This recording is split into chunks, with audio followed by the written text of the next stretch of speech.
சென்னையில் ஓட்டுநர் இல்லா மெட்ரோ ரயில் சோதனை ஓட்டம் தொடங்கியுள்ளதாக அதிகாரப்பூர்வ அறிவிப்பு. மெட்ரோ ரயில் வழித்தட சோதனைகளுக்கு புதிய பிரிவுகள் சேர்க்கப்படும் என அறிவிப்பு.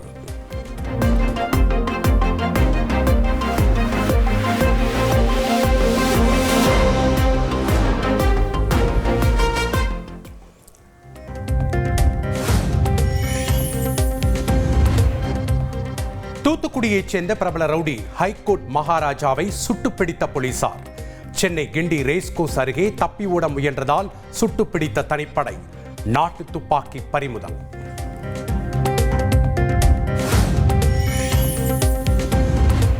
திருப்பூர் மாவட்டம் பல்லடம் அருகே ஒரே குடும்பத்தைச் சேர்ந்த மூவர் கொலை வழக்கு. சிபிசிஐடி போலீசார் விசாரணையை தொடங்கினர். மேட்டுப்பாளையத்தில் எஸ்டிபிஐ நிர்வாகி ரஹ்மான் கைது. விசாரணைக்காக டெல்லி அழைத்துச் சென்ற அமலாக்கத்துறை அதிகாரிகள். வீடு கடைகளில் நடந்த சோதனையில் முக்கிய ஆவணங்கள் சிக்கின.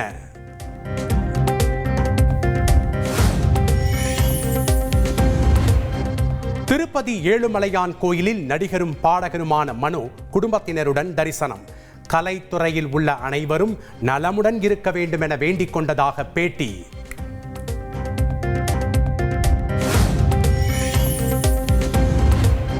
தமிழகத்தில் அடுத்த 3 நாட்களுக்கு 2 முதல் 4 டிகிரி செல்சியஸ் வரை வெப்பம் அதிகரிக்கக்கூடும். அதிக வெப்பநிலையும் அதிக ஈரப்பதமும் இருப்பதால் உடல் அசௌகரியங்கள் ஏற்படலாம் என்று வானிலை ஆய்வு மையம் எச்சரிக்கை.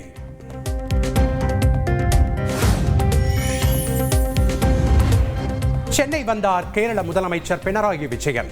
தமிழக அரசு சார்பில் அமைச்சர் பிடிஆர் பழனிவேல் தியாகராஜன், திமுக எம்பி தமிழச்சி தங்கபாண்டியன் வரவேற்பு. நாளை நடைபெறும் தொகுதி மறுவரையறை கூட்டு நடவடிக்கை குழு கூட்டத்தில் பங்கேற்கிறார்.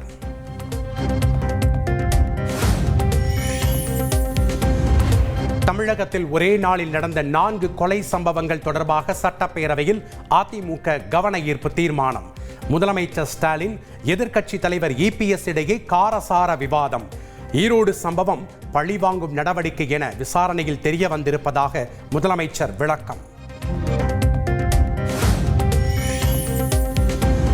சட்டப்பேரவையில் சட்டம் ஒழுங்கு குறித்த விவாதத்தின் போது அதிமுக வெளிநடப்பு. தைரியம் இருந்தால் நான் கூறுவதை கேட்டுவிட்டு வெளியேறுங்கள். டிவியை பார்த்து தெரிந்து கொண்டதாக கூற தயாராக இல்லை எனவும் முதலமைச்சர் ஸ்டாலின் பதில். சாத்தான் குளத்தில் நடந்த சம்பவம் இதெல்லாம் மறந்துடக்கூடாது. உங்களை பொறுத்தவரையில் டிவியில் பார்த்து தான் தெரிந்து கொண்டேன் என்று சொல்வதற்கு நாங்கள் தயாராக இல்லை. பேரத்தலைவரே, தைரியம் இருந்தால் நான் பேசும் பதிலை கேட்டுவிட்டு போக வேண்டும். உங்களுக்கு தைரியம் இருந்தால்.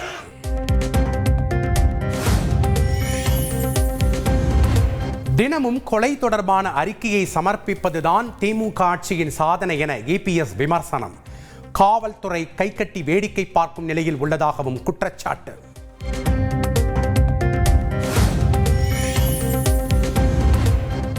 டாஸ்மாக் முறைகேடு தொடர்பாக இரவில் சோதனை நடத்த வேண்டிய அவசியம் என்ன?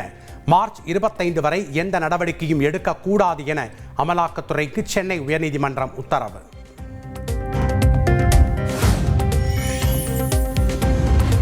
பாஜகவின் ஆள் பிடிக்கும் பார்முலா தமிழ்நாட்டில் எடுபடாது என அமைச்சர் ரகுபதி காட்டம். செந்தில் பாலாஜி வழக்கில் அமலாக்கத்துறை மீண்டும் நீதிமன்றத்தின் கண்டனத்திற்கு ஆளாகி இருப்பதாகவும் விமர்சனம்.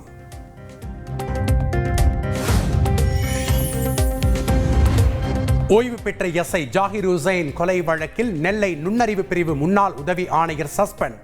முக்கிய குற்றவாளியாக கருதப்படுபவரின் மனைவி திருவனந்தபுரத்தில் பதுங்கியிருப்பதாக தகவல் வெளியான நிலையில் கேரளா விரைந்தது தனிப்படை.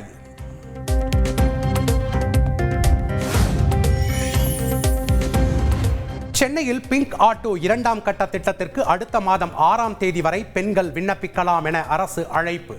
25 முதல் 45 வயதுக்கு உட்பட்ட ஓட்டுநர் உரிமம் வைத்துள்ள சென்னையில் வசிக்கும் பெண்கள் விண்ணப்பிக்கலாம் என அறிவிப்பு.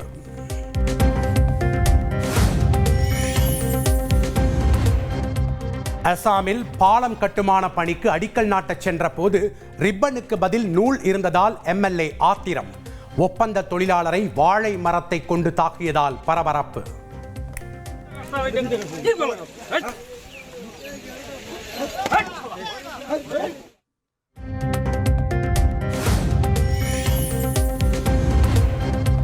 ஒடிசா மாநிலம் பானாப்பூரில் பாரம்பரியமிக்க பஞ்சடோலா திருவிழா கோலாகல கொண்டாட்டம். பல்லாயிரக்கணக்கான பக்தர்கள் மத்தியில் மிதந்து வந்த சப்பரங்கள்.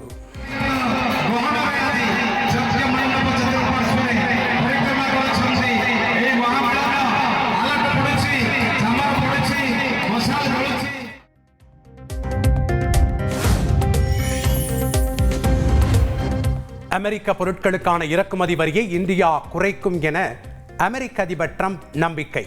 வரியை குறைக்காவிட்டால் ஏப்ரல் 2ஆம் தேதி முதல் இந்தியா வசூலிக்கும் அதே வரியை இந்திய பொருட்களுக்கு விதிப்போம் என்றும் எச்சரிக்கை.